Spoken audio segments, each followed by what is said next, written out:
Yo, what's good, everybody? Welcome back to another section here at the Day Trading Institution. So pretty much what we're going to be going over today is trading terminology. So this is still like the beginner stuff, but we're starting to get out of the beginner section, which is an important section, but it's the most tedious one to learn because we're getting down into like the foundation of what Forex trading actually is.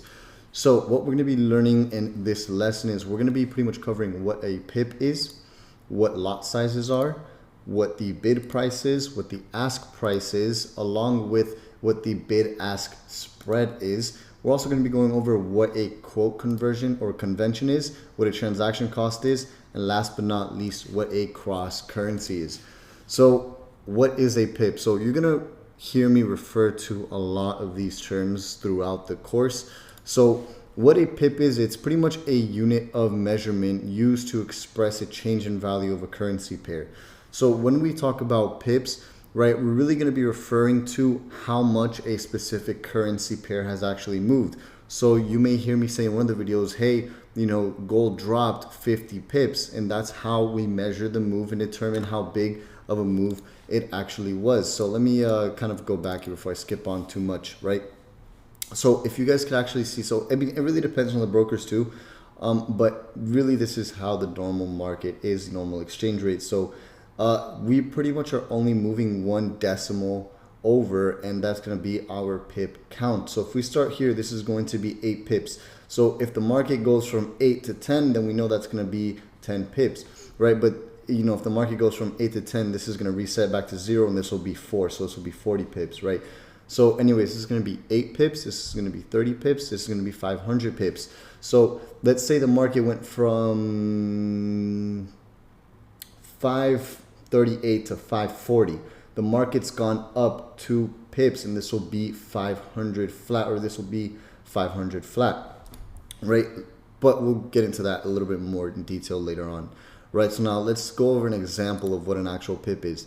So if GBP USD moves from 1.1050 to 1.1051, then the 0.01 USD rise in value is going to be 1 pip. So if price went from 1.1050 to 1.1051, that's going to be a 1 pip difference. So the market went up 1 pip. Now, here's another way to actually understand it. If you notice, most currency pairs go out of a 4 decimal place, right? However, there are some expectations like the JPY or the Japanese yen, in which they only go in 2 decimal places. Now, again, this is going to depend on the broker. Sometimes, most brokers are going to offer your pipette is typically what it's called, which is going to be your micro pip. So it'll have 3 decimal places, but really only normally has 2 decimal places, right? So a pipette, exactly what I was just talking about. In simple terms, some brokers might quote currency pairs to the 5th decimal place, which almost all brokers quote currency pairs to the 5th decimal place, as you could see here, right? Now, how do we calculate the value of a pip? So let's take this example. Let's say the exchange rate for USD CAD is going to be 1.0200, right? To be read as $1 US to 1.0200 Canadian dollars, or 1 USD for 1.0200 CAD, right?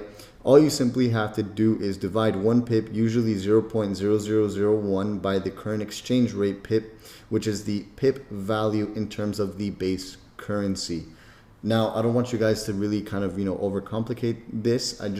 I want to break this down for you guys so you guys will always have the formula, and you guys can always go back, reread the slides, rewatch the videos, right? So in simple terms, if we grab the current exchange rate and divide it by 1 pip, right, it'll give us 0.00009804.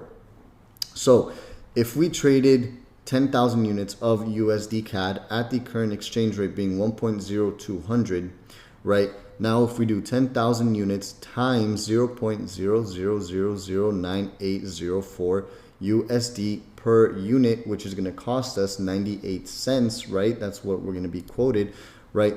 Meaning 1 pip change to the exchange rate would be 98 cents to the dollar. Now, just a quick reminder, just focus on understanding the idea and principle of these terms. Don't try and actually memorize it and overly focus on just overly focusing on the definition. I just want you guys to understand why certain things are they are. But in terms of reading pips and calculating pips, you don't have to do the complicated mathematical equations. Even though I do want to put it on here just so you guys have an understanding on how you can do it and go about it this way. There are going to be a lot of, again, in our programs, which we'll cover in the next section, I'll cover how to use the pip calculator, along with, actually measuring how many pips the market has moved and everything else. There's literally indicators that tell you how many, how much the market has moved and everything. So don't try and just understand everything to the exact definition, but just get the idea and the principle of these terms. Now, what are lots? Lot sizes are pretty much going to quote us on how much money we're actually buying into the market or selling the market. So lots are the number of currency units you will buy or sell. When you place orders on your trading platform, orders are placed in quoted orders are placed in sizes quoted in lots. Now, here is a chart, a lot size chart, basically on how much you will make per pip. So when we actually press that buy or sell button, we're going to be entering lots. We're not going to be entering the unit, but we're going to be entering lot sizes. We're going to be entering the volume here, right? So if we look at the volume, these are going to be the lot sizes. These are just the definitions of the lots. But let's take a look at the nano lot. Typically, most brokers don't offer nano lots, so I'm not really going to go over it too much. But what they'll do offer is micro lots. So, depending on what lot size you're going to use is all dependent on your account and how much money you're looking to risk with, along with how much money you're looking to make. Obviously, the bigger the lot size you use, the more you're going to be risking, and then the more you're potentially willing to make. Now, when it comes down to micro lots, a micro lot is pretty much where you're buying 1,000 units worth of whatever currency you're looking at. And when you actually place it in your MetaTrader 4, it's going to be a 0.01 lot. So a 0.01 lot translates to about 10 cents per pip. So if the market goes up 10 pips, you've made $1 because you bought in at 10 cents per pip. Same thing with the mini lot. The mini lot, you're actually going to be buying 10,000 units, right? So that is going to be a lot size of 0.10, which means you're going to be making around $1 per pip. So if you buy Euro USD and the market goes up 10 pips, you've successfully just made $10 because you used a 0.10 lot, meaning you're making $1 per pip, right? Now, the standard lot size, pretty much, the lot size you want to throw as a beginner. Well, not want to throw as a beginner, but that's typically like the beginner's goals. I want to do one lots because you can make a pretty decent amount of money using one lots. So with a standard lot size, you're pretty much buying 100,000 units, which is going to be a 1.00 lots, meaning you're making $10 per pip. So if the market goes up 10 pips and you bought Euro USD and the market goes up 10 pips, you've just successfully made $100. Now, obviously, we're going to go over, in more detail, everything later on, the actual chart, how you can actually make money. But this is the things that you need to learn. And little by little, just take it little by little, as time goes on and you actually start trading more and more, you'll start getting the concepts better. Again, everything in trading is all based off of experience. You may not understand, how lot sizes work and everything at first, but, as you play around with a demo account and you start to learn things, everything is experience. You'll get the hang of it. I promise you that. So don't get overwhelmed, especially not in the beginning section, right? Now, let's look at an example here. Let's assume we will be using a 100,000 unit standard lot size, meaning we're using a one lot, right? And also one thing before I continue, right? There's 10 lots, 50 lots, 60 lots, 70 lots. Remember, one lot is $10 per pip. So if I'm doing 10 lots or 1,000,000 units, right, then I'm making $100 per pip. So if the market moves up 100 pips, right, I just made $10,000, right? So again, there's, 0.01 lots all the way up to, 1,000 lot, 2,000 lot. Again, it depends how much money you have in your account and everything else. You can do 500 lots, 600 lots, where you're risking, $6,000 per pip. it's all about levels and slowly looking to level up. You're not going to be able to do 10 lots, right off the bat on your first trading account. More than likely, you're going to blow the account.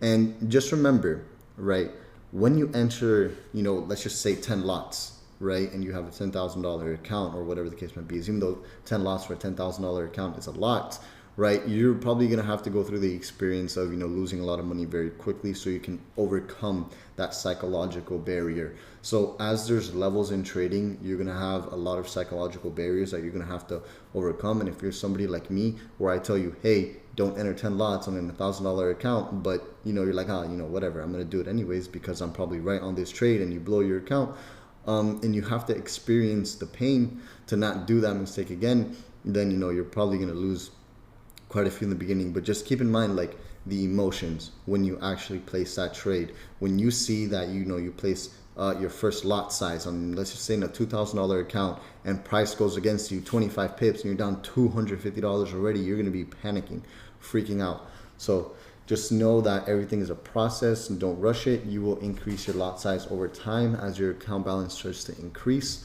and as your skill level starts to increase as well.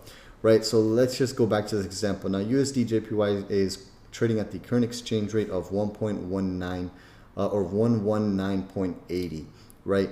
And at a 0.01 at the current exchange rate, 119.80, at 100,000 units standard lot size, that's going to be making us $8.43 per pip.